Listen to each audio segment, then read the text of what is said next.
morning, everyone. How are you? I'm so excited to be here. My name is Jason Kutch. I'm an associate professor of kinesiology and physical therapy, as well as biomedical engineering at the University of Southern California in Los Angeles. My first ISTO was last year when I was conceptualizing this project, and we got it funded, and we're running it, and so we're here to report results. I've never had a project run this quickly and this ahead of schedule, and I think it's a testament to the excitement of surf therapy and how you can motivate people to do really amazing things really quickly with this modality. So excited to be here today. Tracy Chester is also here, as well as Meg Martin. This is our team. Was corresponding principal investigator on the study. We had a great team of surf therapists and also collaborators in engineering. I'm getting thumbs up. What does thumbs up mean? A little louder. I should speak louder. I will speak louder. All right. Okay. So next slide. So this work, my research is in the area of chronic pain, and that's Tracy's clinical interest. And so we met and started collaborating. The work is funded by the Southern California Clinical and Translational Science Institute, or CTSI. A lot of universities have CTSIs that are in the US that are funded by the National Institutes of Health. Their job is to go out and find high-risk, high-reward projects, fund pilot studies, and give you the preliminary data that you need to be able to go to the NIH for our larger scale studies. So that was the purpose of this year. We were running a pilot study to see if two things. One, can surf therapy reduce the symptoms of very complex chronic pain syndromes? And we're going to tell you a little bit more about that. And then the second was to get this funded, we really needed to kind of go beyond that more narrow scope and talk about how are we going to expand access to this therapy to people across the US and across the world, and how we're going to be multidisciplinary, collaborate with engineering.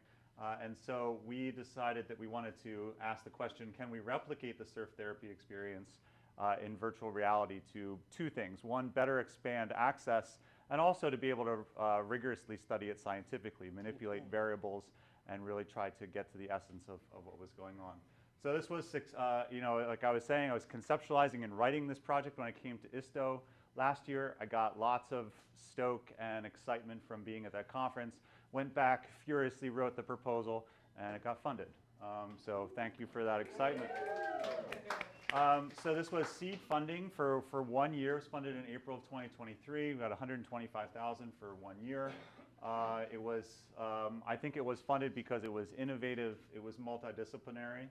And I think what I'll present to you today is kind of a model for thinking about funding of surf therapy, where you're going to be looking at symptoms. You're going to be developing biomarkers. I'm going to show you how we measure brain activity at the beach. And then finally, how can you conceptualize expanding access and getting more people involved in this process. And the president of USC tweeted about our study here, which is really exciting. You can get a $4 million big grant, and she's not necessarily going to tweet about it. But here, in this case, it's so exciting, it's so novel, it's so innovative that she tweeted about it, and we're very, very grateful for that. So my work is all about this gadget here. It's the thing that sits in the top of your head, and I study how it's affected in patients that have pain for a long period of time. I've been fortunate to have continuous funding from the NIH since 2014.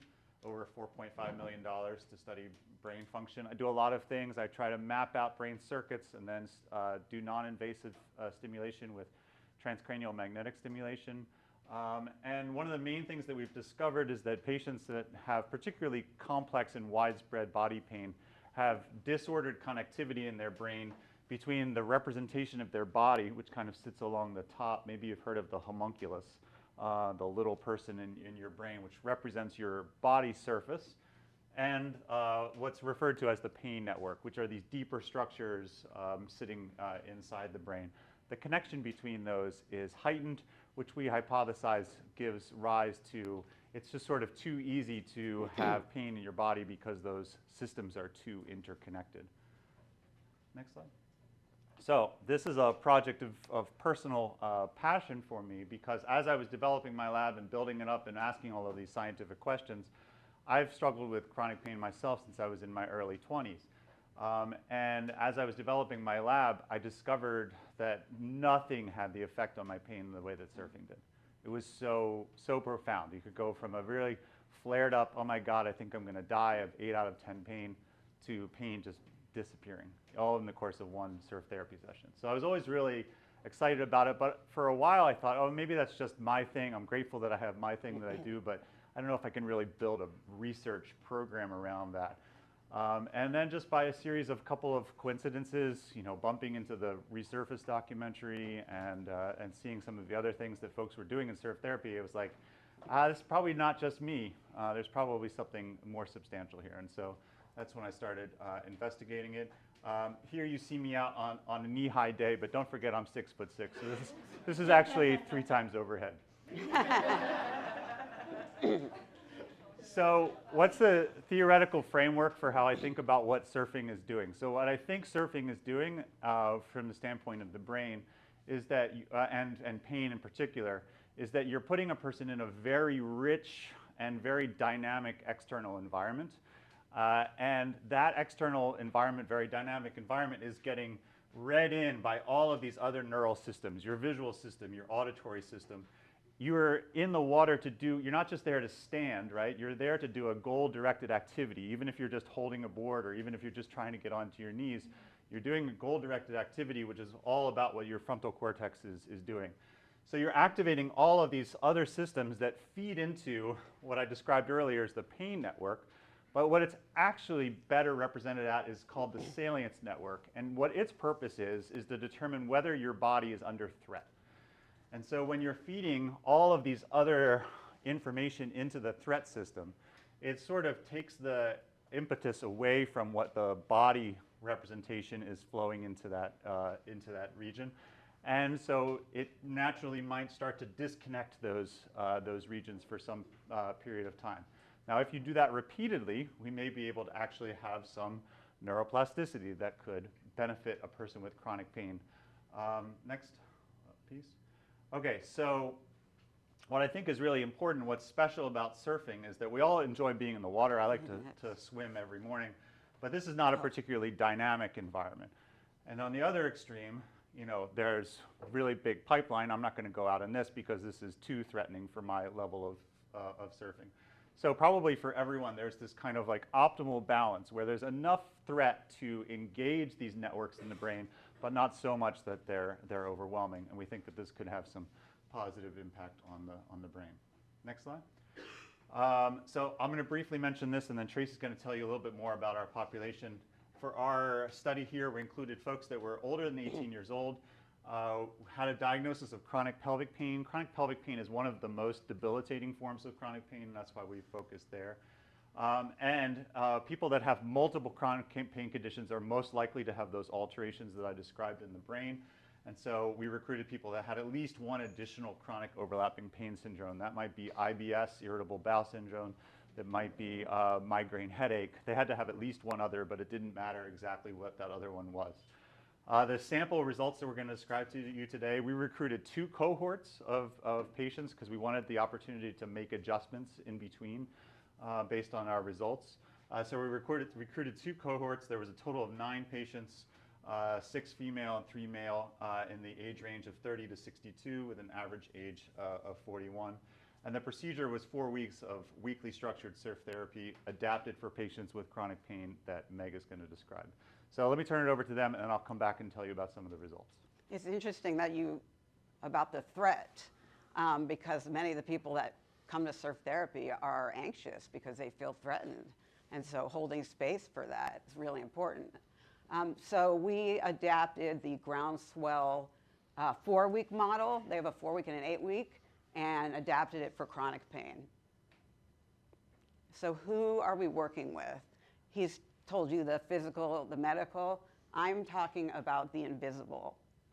Right now, there are like 100 million Americans with invisible disease. Diseases in the pelvis. You all look fine in here, but I'm willing to bet some of you are in pain or you know someone in pain. How many are in pain and how many know someone? Wow. Wow. And he said pelvic pain, it's centralized pain. It is debilitating. I suffer from one called interstitial cystitis, which is basically having a bladder infection every day.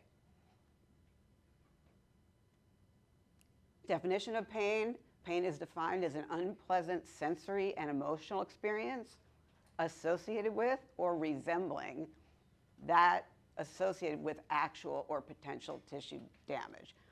Resembling, they rewrote it, is a big picture because chronic widespread pain often doesn't have a tissue injury at all. All pain comes from your brain. I'm not saying like if you hit your knee and it hurts, that is all from your brain, but your brain is processing it. And the fact that they kind of honored that piece is big in the pain world. What is the definition of chronic pain? Just so we all know, it's long-standing pain that persists beyond the usual recovery period, which they label as 3 months. That's pretty low. I think it's higher. Sometimes you get a surgery and it like takes 6 months. They're like, oh, it's 2 months, and you're still like recovering. We get flares, meaning the pain can turn on and off, and these flares are fed by psychosocial stressors and overdoing it. You need to pace yourself when you're in chronic pain.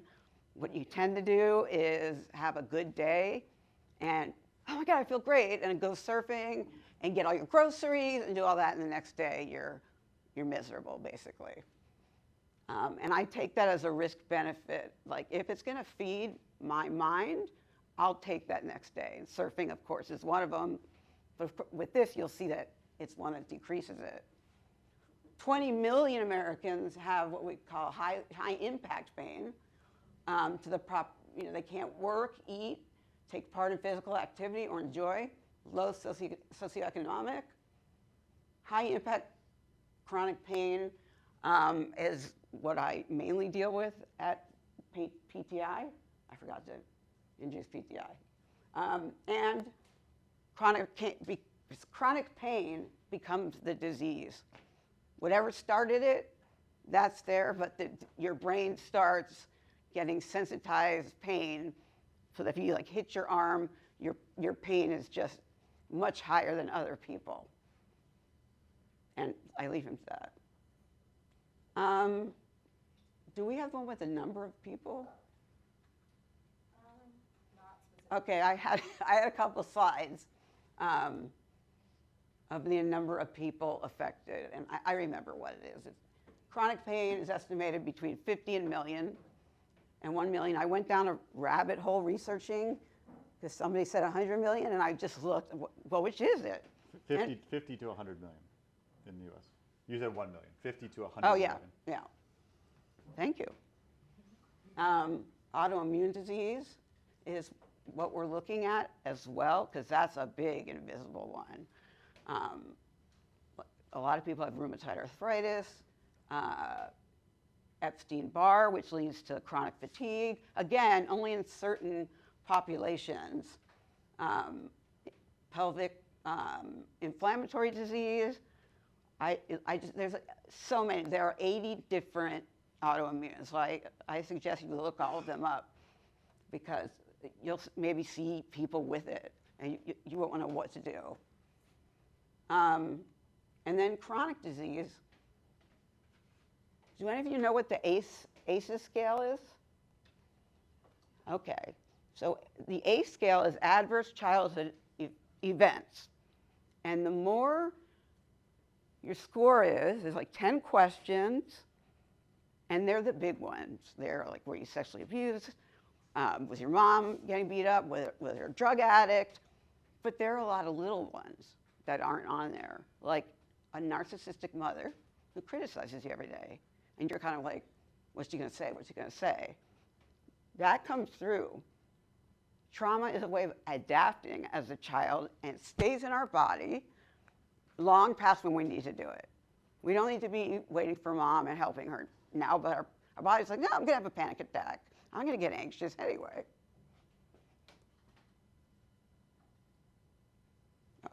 And, sorry, I missed that.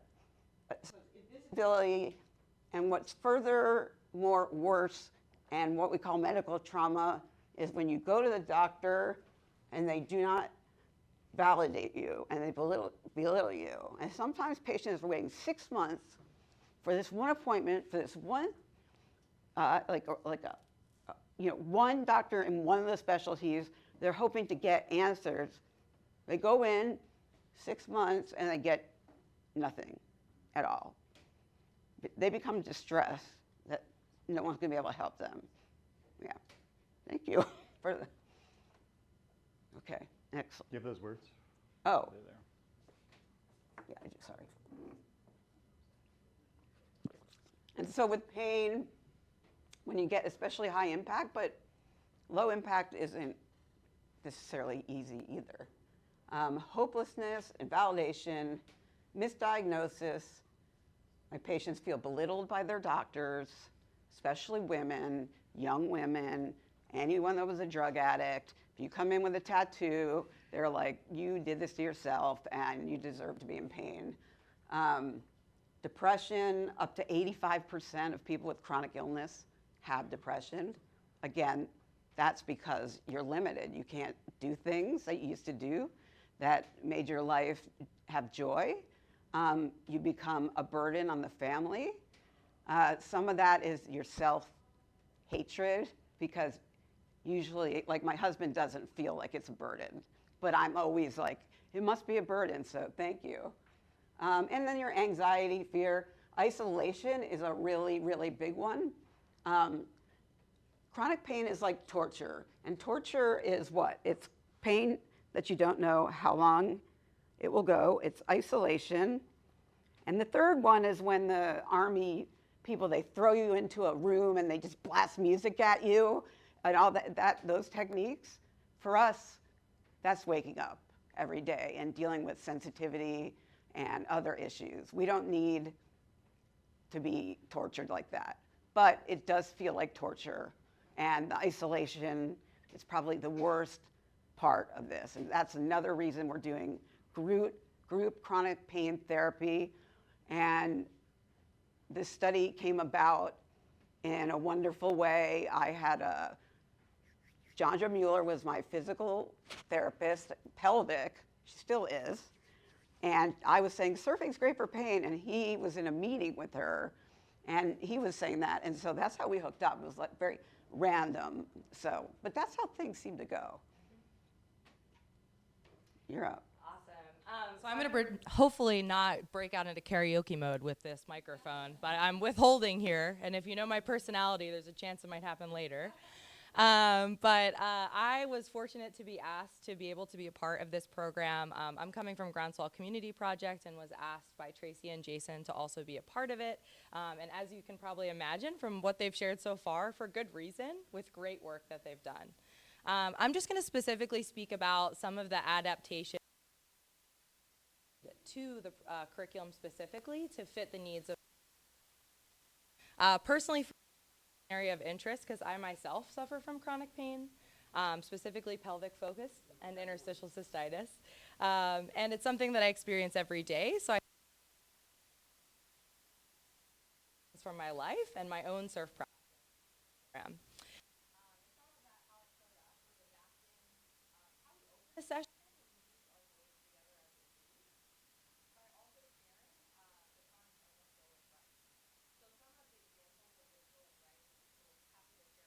or to access would just be stating like it's okay to experience pain.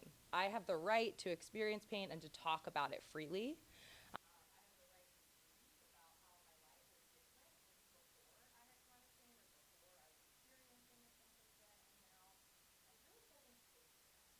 Often when we talk about different issues, especially today, especially with different identities that we might all hold, myself as a white presenting person, being able to speak about those specific issues and share about that experience out loud, because others in the room are thinking it. And if we're not saying it out loud, it's not creating or holding space for it. And on the sand specifically, allows the reflection to happen naturally in the water. So every time we're laying this spot, taking that pause, hey, why don't we hop off for a second and just sit here. About that experience. What was that like? How is it related to maybe the topic you brought in on this one? How are you going to carry it forward? Creating that space not only on the sand, but also the water itself. Obviously, allowing breaks to be encouraged with all these different types of chronic pain, allowing the space to, hey, do you need to just take a moment? We don't have to always be doing something. We can create that space for breaks. Gradually increasing, so starting off really slow, right? Maybe we start with a beach walk. Maybe then we go to boogie boarding. Maybe then we're pushing people into waves. Maybe then they're surfing themselves. Maybe we don't even get to that point, and that's okay. But allowing that gradual increase over a sequential amount of time, and we'll talk a little bit more about the number of weeks and how long it went on for, but allowing that space for people to not have to jump in right away and be thrown on a necessarily. But if they want to, no worries, we'll do that too.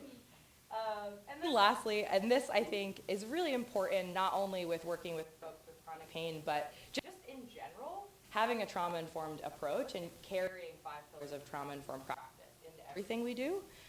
Trauma, as Tracy and Jason have shared, is universal, and how it shows up might be different.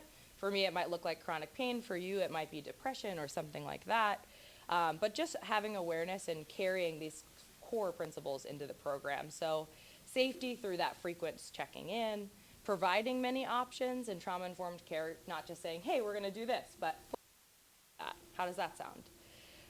Collaborating with the individuals. Often my chronic pain might look different than Tracy's, but definitely looks different than Jason's. So you tell me about your experience, and let's work together to create a plan. Trustworthiness, choices but not push, and then empowering, not limiting. Often, if you have a diagnosis like chronic pain or anything else, if you have one, it can feel like, oh wow, this is labeling me. I now am put in different categories of stigma. And by saying like, oh, I can't just jump on the board right away, it's like, the hell I'm not, I'm getting on right now. So allowing that empowerment to what the participant wants as well, I think is really important. Yeah, and we had to do the measurements, your measurements that you did, and we had to kind of time that and work with people. People put the wetsuits on, and 2 people got measured by Jason, and just wanted to make chronic pain and PTSD and complex PTSD are related. We really don't have time to talk about all of that, but if you've got trauma from childhood, it impairs the functioning of your brain, and you start to look for other things like sugar. So here's our initial results from the first group of participants that we looked at. On the y-axis here, you see their pain rating from 0 to 10. Pre and post. Pre is a period of time before they go into the water to surf. Post is after they come out. We're also measuring brain activity at the beach at those 2 time points that I'll show you in a moment here. And the different, we see these are weekly surf sessions 1 through 4. And hopefully, even if you're in the very back, I promise this is the only data, one of the only data slides. Hopefully you can appreciate things are going down. They're going down a lot. Woohoo, we love down.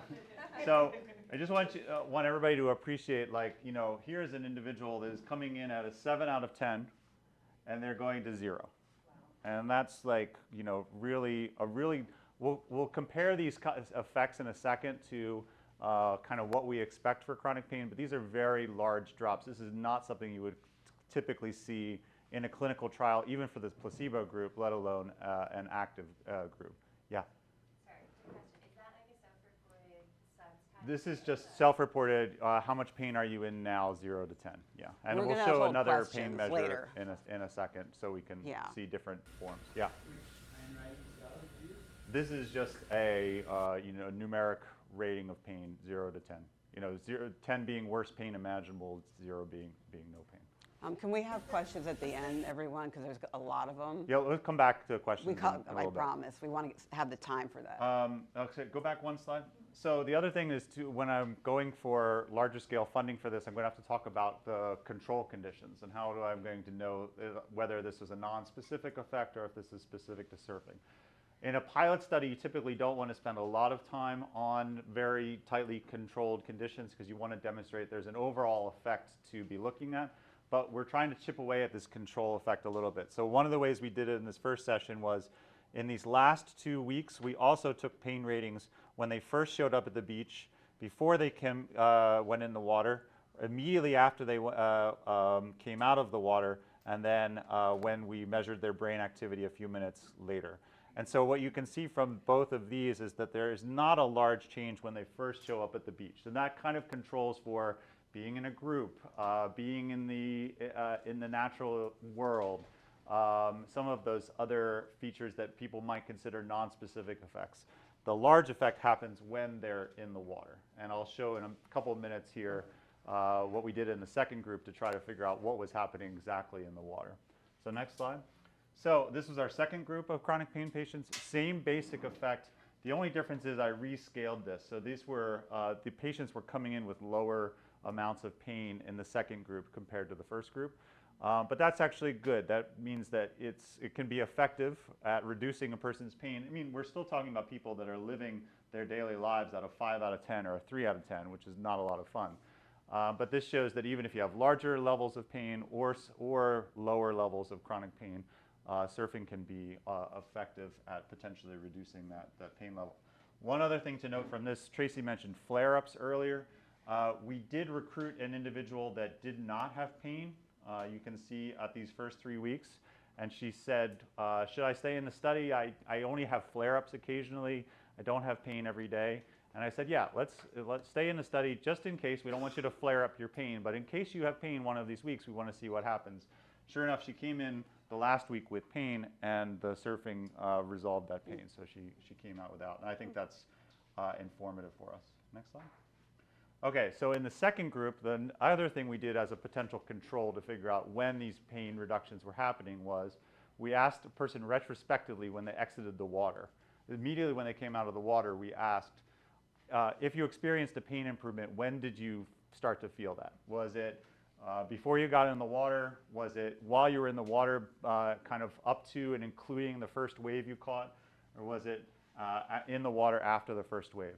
And by far, the largest number of responses were associated with entering the water, waiting for that first wave, up to getting the first wave. So again, it gives us more confidence that it's not just the non-specific effect of being in the therapeutic environment with other people, in nature, but there is something specific that's happening in the water. Now, obviously, in a larger study, we have to interrogate that further and understand further what that means, but I think we're on a good track with that.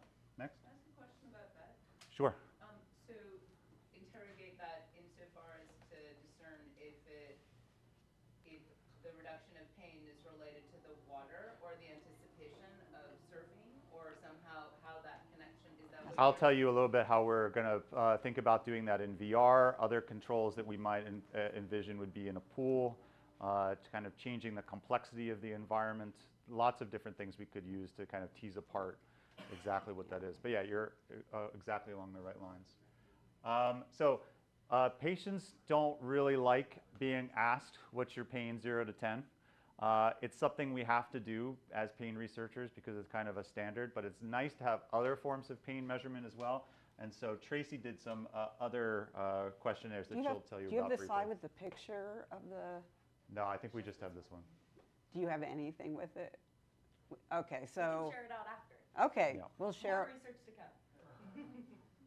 Most patients, when they go to a doctor, they get a body, and there's like pinching, sharp, sore, and they ask you, where you hurt? And like, I'm going to circle the whole thing because this does not represent my pain.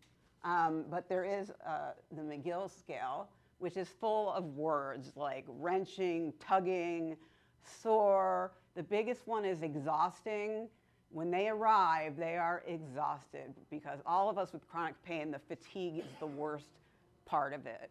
And we just saw, like Jason, the same thing. We have a big jump, less words. I thought I had the words here, but basically less pain.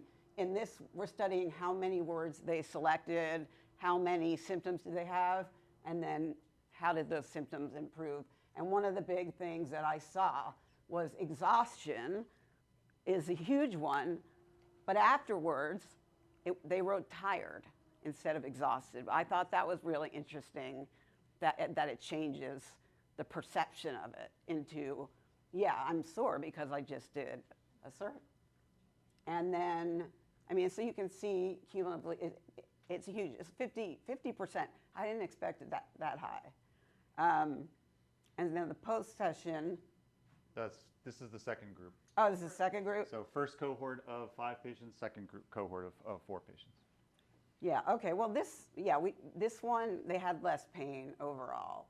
So while it's a big decrease, it's not that much. So we kind of expanded that. Yeah. This is Nina. She came to the very first chronic pain group I ever had with enthusiasm like you couldn't believe. She's maybe 40. She's in so much pain. I don't even know how she's living. Luckily, by working with us, I was able to lead her to where she might find help for that particular issue. And so that's what I do at PTI. I'm still a therapist and I'm doing trauma-informed therapy, but I'm also helping you to navigate the medical system, which, as you know, is broken completely. And people will wait up to, I think I already told you, like people wait all of this time and then get no answers. And so Nina not only showed up every time, her car broke down and she rode her bike. She rode her bike, and just how stoked she is. And we're still having drop-ins, and she keeps coming, she and one of the other ones. And that's what I'm thinking of the longevity, is we're having these drop-in sessions. I'm still having them fill out the isolation forms. I have a lot of different assessments, depression, isolation is the one that I'm really focused on, anxiety, and any other scales?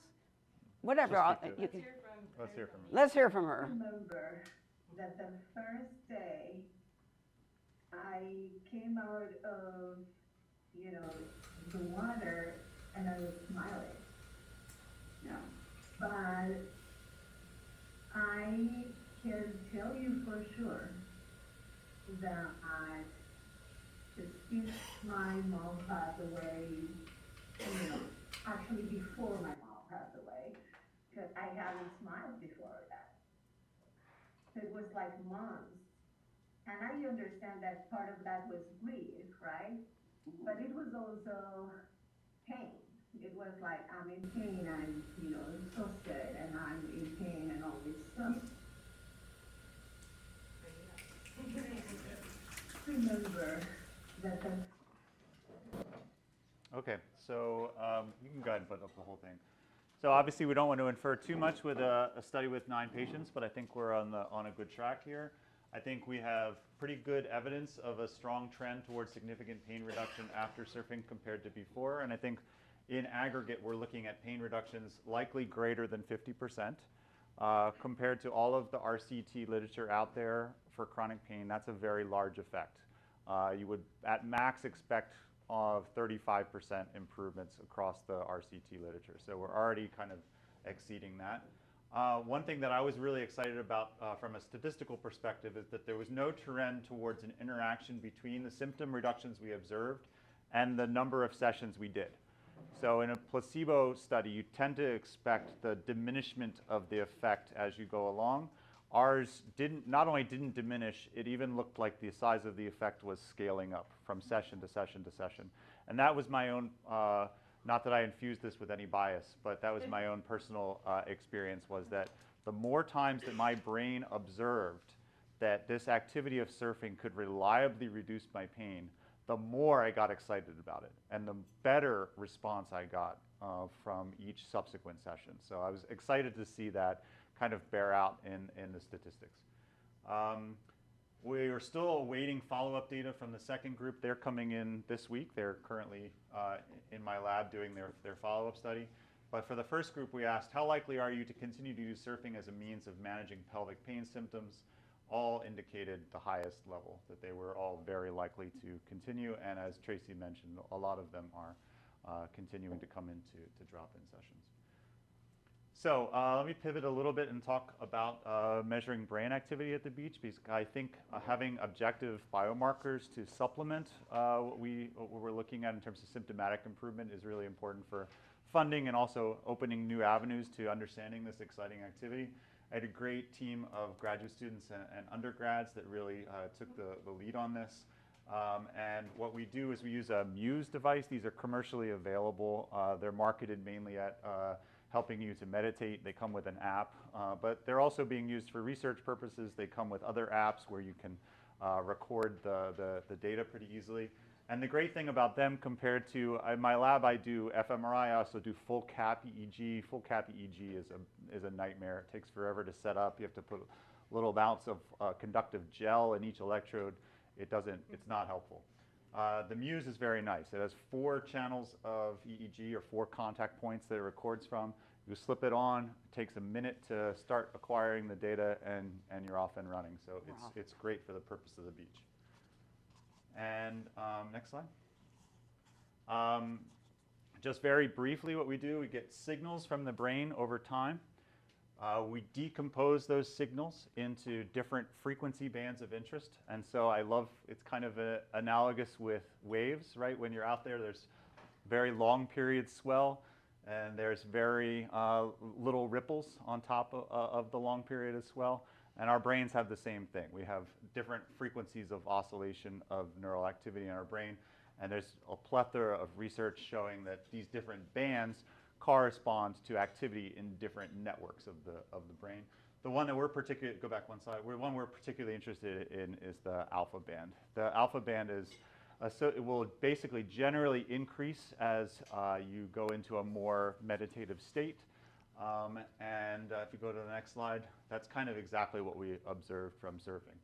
So we have a control condition in the lab in which the person's basically just waiting 10 minutes. This is basically a pre-post type of assessment for reliability. So they're not really doing anything. They're just waiting to 10 minutes. There's other controls we can conceive of, but at least for that, you can see there's no statistically significant difference from 0. But for surfing, there's a significant increase in the alpha power after surfing compared to before, which is generally associated with a kind of a positive change in neural activity. So we're excited about to push that further. Last one, or next one? Okay, so last thing I want to conclude here is now how do we take this and potentially study it better and expand access to it by conceptualizing VR. So I will start by saying the most obvious and most important thing. The complete multi-sensory experience of the ocean is very unlikely, and I'll just go ahead and say impossible to replicate. That's not my intention here. The magic of the ocean will always be in the ocean. But we want to create a virtual reality surf environment that can do a couple of things. Expand access, allow careful scientific control studies. If I can engineer an environment where I can easily measure brain activity and then I can manipulate the size of the waves and I can manipulate the complexity of the environment, I can very kind of systematically start to understand what are the most important elements. And lastly, provide a training platform to help learn surfing skills. I was really excited to see what Noam was doing yesterday in terms of being in the gym and having balance tasks. I think everybody that teaches surfing appreciates that it's a very hard transition when you're teaching somebody to pop up on the sand, and you put the surfboard on the sand and they pop up and it's really easy and they're ready to go. And then they go out into the water where stability is speed dependent and it just wobbles around and they can't do it anymore. That's a very hard learning curve to bridge. Something like VR, in a second you'll hear, I can program the stability of this board, and then I would be able to gradually increase it. So I think there's an opportunity to do that. So this is what we proposed, a 6-degree of freedom motion platform, a board mounted on top, and then some immersive graphics. I will say, this is the only project that I've ever done where the reality of what we were able to create looked better than what I put in the proposal. And that's a testament to the excitement that I was able to generate for people to work on this. So next slide. And I have to turn down the volume because it's a little loud.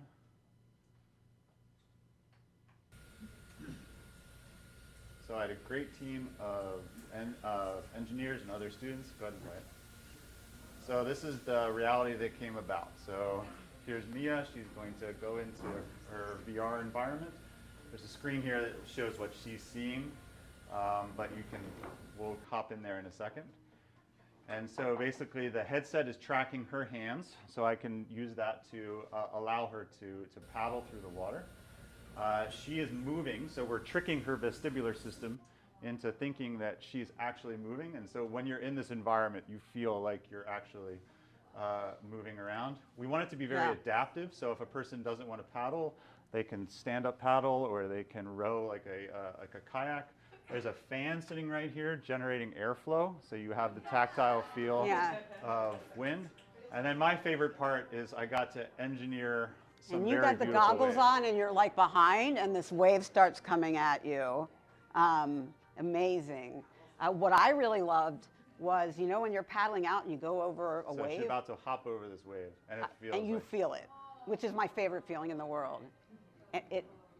I would just sit there and do that all day. So we have this belay safety system so that a person can move pretty freely, but a belayer can capture them if they need. They can stand and balance, and that feeling of dropping into the wave and bottom turning is pretty spectacular. Yeah, we can scale up the waves, make them very big, make them scary, make them small, and so forth. So, and one last little piece here to help the dynamic aspect of the environment, I also rendered underwater. So if you dip your head under the level of the board, you can hang out with this dolphin pod and just chill for a while.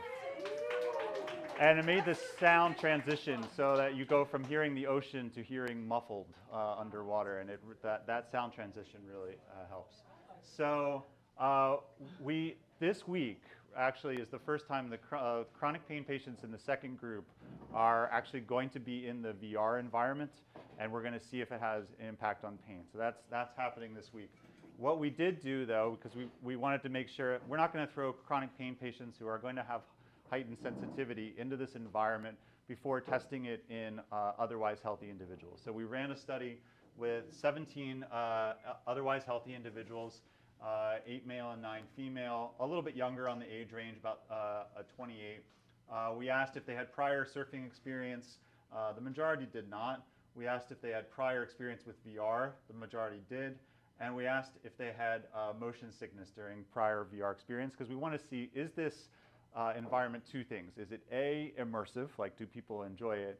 And B, a big problem with VR is motion sickness. So you have to make sure that there's good agreement between your visual input and the vestibular input from the board. It's easy for those things to get out of whack. So we wanted to validate that we're actually on the right track and that motion sickness was not too much. This just shows that people knew what to look for. They knew what motion sickness in VR would feel like. We did 10 minutes of familiarization, 20 minutes of acceleration testing, basically determining whether they could detect different degrees of acceleration, and then a final 15 minutes of free exploration of the environment, including paddling and surfing on a wave. Next slide. So another thing I wanted to do was validate that people could spend what I very much wanted to design this to be like surf therapy. So if a person could only tolerate 5 minutes in this environment, it's not really going to be practical for surf therapy. So I wanted to see, like, all right, can something that looks about the length of a surf therapy session be done in VR? And indeed, at least for these participants, we did. They spent 40 minutes in average in the VR environment, which, if anybody knows about VR, that's a long time to be engaged and not having any motion sickness. And we're thinking VR. about a therapist. A second one, having your therapist with you as you're looking at the horizons. Next slide. Okay, so very briefly, there were only 2 of 17, which is about 11%, that asked to stop due to motion discomfort. So we're on the right track there. All of the participants rated their simulator sickness or motion sickness, and everybody was below mild on average. So I would say that we have a few things that we could continue to improve to decrease this even further, but we're definitely in the right realm of very mild simulator sickness problems. Next slide. And then immersiveness. So I won't go into the details of what all these questions are.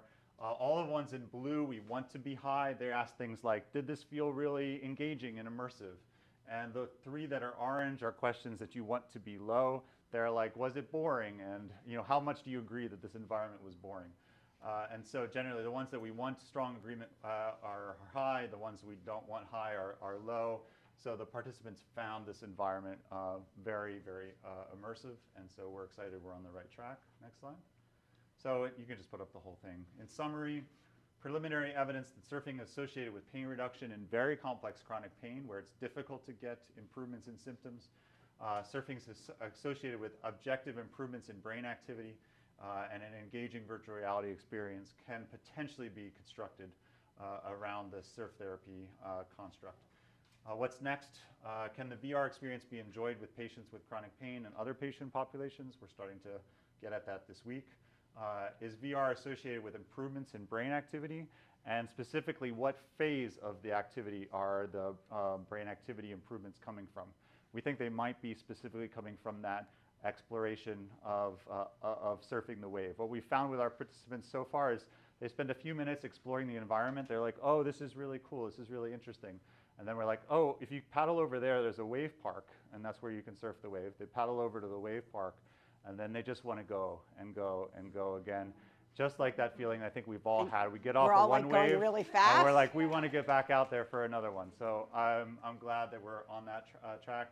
And then if we can establish that, then can the surf therapy environment actually reduce pain and produce some other symptomatic improvements? And that's where we're headed next. So thank you so much for your attention. So excited to be here.